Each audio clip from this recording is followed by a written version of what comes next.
Que tipo de conhecimento nós podemos ter?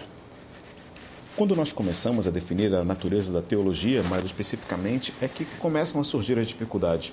Por um lado, é possível argumentar que por causa da nossa crença cristã de que é um Deus que se revelou de forma que se tornou acessível à nossa mente, a teologia cristã é uma ciência semelhante à biologia, geologia ou qualquer outra área do conhecimento humano que aplique a mente ao estudo de objetos que possuem existência objetiva. Os cristãos desenvolvem uma ciência da teologia que examina os dados da revelação, isto é, as afirmações feitas sobre Deus na Bíblia, de forma muito semelhante à forma pela qual o biólogo estuda a vida animal e vegetal. O teólogo emprega as mesmas técnicas de análise que podem ser encontradas em qualquer outra disciplina, descansando sobre o mesmo processo lógico para elaborar um sistema de pensamento que possa funcionar sem contradição interna. De vez em quando, o teólogo é obrigado a reconhecer, como qualquer outro cientista, que, em nosso presente estado de conhecimento, há tensões e paradoxos que não podem ser plenamente resolvidos. Abre parênteses. Por exemplo, a aparente contradição entre o amor de Deus e a presença do mal no mundo. Fecha parênteses. Mas sem admitir que tal dilema seja insolúvel em princípio. Os teólogos insistirão que o desenvolvimento posterior do conhecimento pode e deverá resolver o paradoxo, mesmo que seja por meio da adição de dados ao sistema que nós já possuímos ou pela substituição de nosso sistema inadequado por um sistema melhor, que reestruture os dados já conhecidos segundo um princípio diferente. Vista dessa forma, parece que a teologia parece ser vista como uma ciência, e a teologia sistemática trabalha sobre esse pressuposto.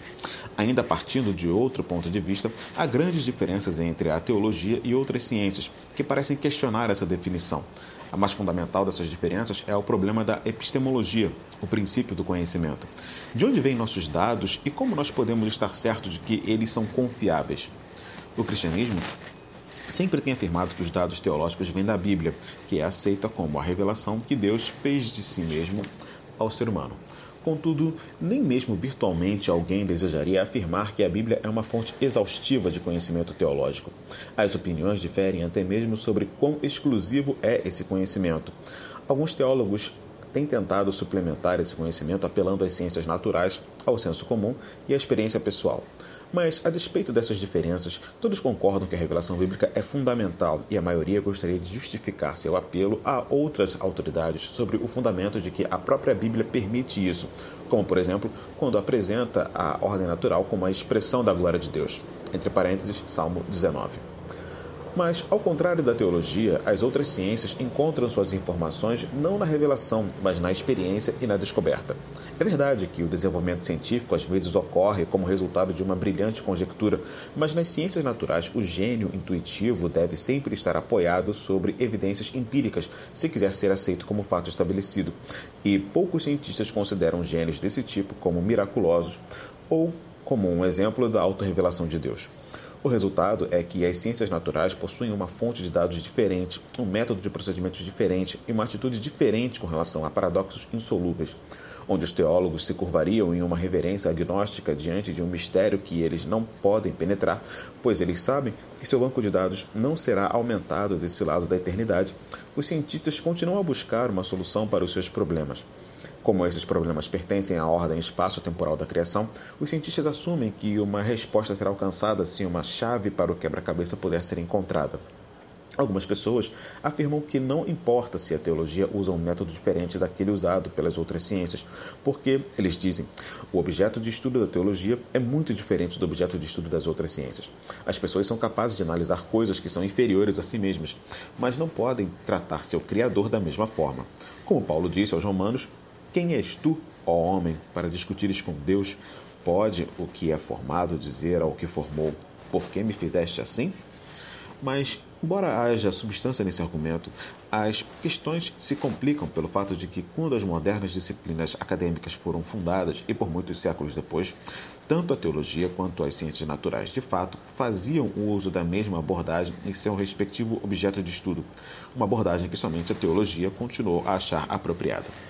Na Idade Média, geralmente se cria que todo conhecimento poderia ser encontrado em livros antigos e a educação formal geralmente significava pouco mais do que a aprendizagem de textos clássicos pelo processo de memorização. Em um ou dois casos, como no estudo de geometria feito por Euclides, esses textos ainda são aceitos hoje, mas de forma geral, o mundo científico de Aristóteles, Ptolomeu e todos os outros agora visto como sendo primitivo e obsoleto. Como a maior parte dos modernos historiadores da ciência entende o problema, somente quando o status autorizativo dos antigos foi superado, as ciências naturais poderão se estabelecer sobre fundamentos adequados. Essa revolução científica começou por volta de 1500 e foi completada no final do século XVIII. Muitos dos maiores cientistas eram clérigos e alguns deles eram teólogos ilustres, mas por uma variedade de razões, os desenvolvimentos científicos que eles encorajaram, logo deixaram a teologia para trás, e até mesmo fizeram com que alguns deles entrassem em conflito com a igreja. O exemplo mais notório que temos é o caso de Galileu, que em 1633 foi condenado por dizer que a Terra gira em torno do Sol, o que contrariava o aparente testemunho das Escrituras e as crenças religiosas da Inquisição.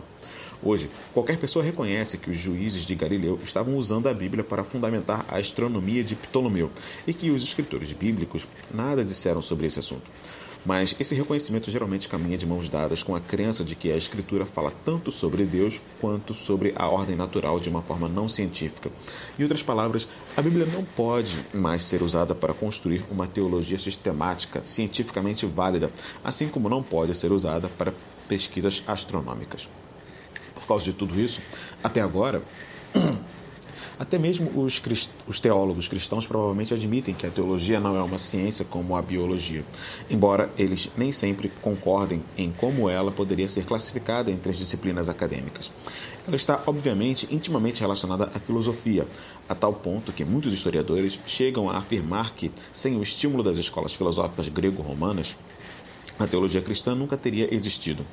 Pode haver um elemento de verdade nessa crença, mas duas importantes qualificações devem estar sempre em nossa mente. Primeiro, não pode ser afirmado que a influência da filosofia grega tenha levado os cristãos a desenvolver uma teologia correspondente. Judeus e muçulmanos estavam expostos à mesma influência, mas tiveram resultados diferentes. Isso sugere que há algo na natureza do cristianismo que conduziu a esse desenvolvimento, totalmente à parte de influências externas. Segundo, a tradição teológica cristã sempre incluiu um forte elemento místico, que é o inimigo declarado da filosofia grega, mas que tem sido reconhecido pelos teólogos como repousando muito próximo ao coração da própria disciplina. A relação entre filosofia e teologia não pode ser reconhecida como inevitável, muito embora os teólogos sempre tenham usado termos e conceitos filosóficos com grande liberdade e tenham até reconhecido a filosofia como o braço direito da teologia. As duas disciplinas se encontram no sentido de que a teologia dá nome ao princípio orientador do universo, princípio este que os filósofos sempre tentaram descobrir e entender. Esse encontro de disciplinas algumas vezes tem sido harmonioso, embora geralmente a harmonia tenha sido resultado de um conflito solucionado por uma mútua acomodação, entre parênteses, síntese. Dessa forma, contanto que a maioria dos filósofos creia que o princípio absoluto do universo é um ser estático, é possível para os teólogos falar de Deus como a substância absoluta, a fonte de toda a existência e assim por diante.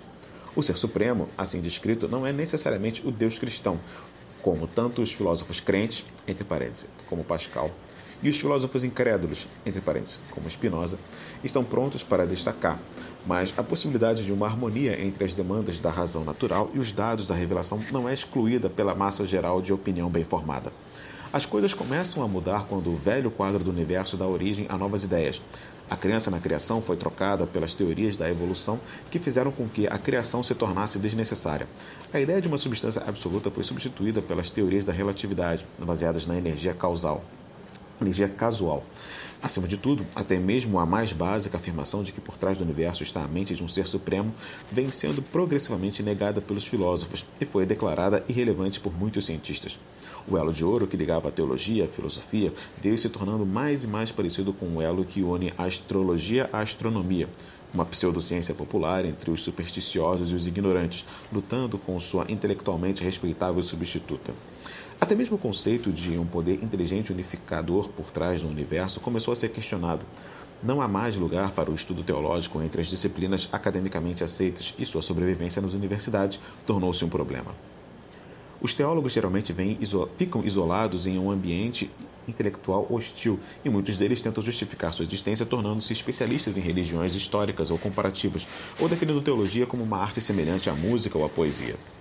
De acordo com esses teólogos, a tradição dogmática da teologia sistemática representa um falso desenvolvimento do material que não é verdadeiramente científico, mas um mito. O mito não deve ser entendido como uma falsidade, mas como uma história. Uma tentativa de explicar o significado da realidade em termos que, ordinariamente, as pessoas acham compreensivos, mas que correspondem a fatos científicos somente em um sentido metafórico. Na Bíblia, eles afirmam: a realidade é explicada por mitos da criação e da redenção, que foram pegos por empréstimo de fontes pagãs, mas modificados e purificados por um monoteísmo ético que afirmava estar em harmonia com a razão. Hoje, esses mitos perderam grande parte de seu poder e a tarefa do teólogo é ajudar a humanidade a viver de acordo com um padrão moral sem mitologia ou construir novos mitos que os modernos seres humanos possam achar plausíveis. Se tal teólogo é um cristão, ele presumivelmente tentará reinterpretar o quadro bíblico de Deus e Cristo ao longo de linhas que são comparáveis com a crença em um universo relativista sustentado pela força de uma energia casual. Essa atitude em relação à teologia parece ser muito moderna, mas na verdade ela nos remete ao passado, virtualmente até o uso pré-cristão do termo teologia. A palavra teologia foi usada pela primeira vez quase por acidente na República de Platão, entre parênteses 379 a.C. Fecha parênteses. A passagem é suficientemente interessante para justificar uma transcrição relativamente grande. Meu querido Adiamantus, você e eu não somos poetas na presente ocasião, mas fundadores de um Estado, entre parênteses, polis. Os fundadores devem certamente conhecer os gêneros, entre parênteses, tipoi, nos quais os poetas compõem seus mitos e dos quais eles não podem se desviar, embora eles não sejam necessários para escrever os próprios mitos. Você está certo, mas esses gêneros, como você diz, quais seriam eles no caso da teologia? Eles seriam os seguintes: isso é claramente sempre certo para descrever Deus como ele realmente é, quer o poeta o descreva em versos épicos, líricos ou dramáticos. Sim, é claro. Então, certamente Deus é realmente bom e deve ser descrito como tal? Claro que sim. Esse diálogo é extremamente interessante porque ele nos mostra a relação pré-histórica entre a poesia e o divino, de uma forma que encontra alguns paralelos no pensamento moderno. Adiamantus assume sem questionar que a teologia é um tópico literário que pode ser explicado em um mito poético e quer saber somente que tipo de poesia é mais adequado a esse propósito. Sócrates, entre parênteses, Platão, responde que qualquer gênero pode ser usado desde que Deus seja descrito como ele realmente é. Bom, nós estamos ainda muito distantes da teologia arraigada na autorrevelação de Deus, mas é importante observar que Platão cria que o maior atributo de Deus, no seu entendimento, poderia ser definido como uma afirmação de fato, sem recorrer a qualquer tipo de mito. Em outras palavras, a crença em um Deus bom não é um mito, mas a firme expressão da verdade em torno da qual os mitos foram construídos.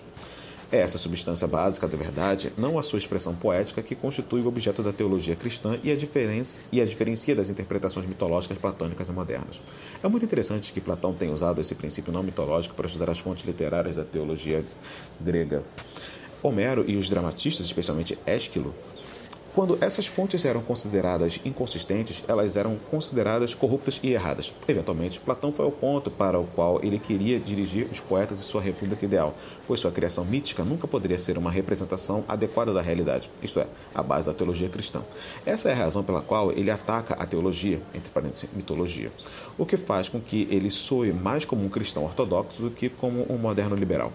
As objeções de Platão à mitologia poética se tornaram parte da tradição filosófica que o sucedeu, mas seus sucessores não criaram uma teologia racional para sucedê-la. Isso aconteceu em parte porque a religião pagã estava tão carregada de mitologia que não podia ser facilmente separada dela, em parte porque a prática da religião pagã era mais ou menos desprovida do conteúdo ético, que não era tão central no platonismo. Como resultado, a tradição platônica desenvolveu uma crença ética e estática no supremo bem, sem identificá-lo muito especialmente com as ideias populares de deuses, embora nós possamos detectar um movimento em alguns grupos no sentido de fazer dos deuses olímpicos a personificação do bem e, portanto, identificá-los com Deus. Em harmonia com a poesia clássica, os platonistas desenvolveram a técnica da alegoria, que era um mecanismo usado para questionar as atividades inconsistentes e imorais dos deuses pagãos.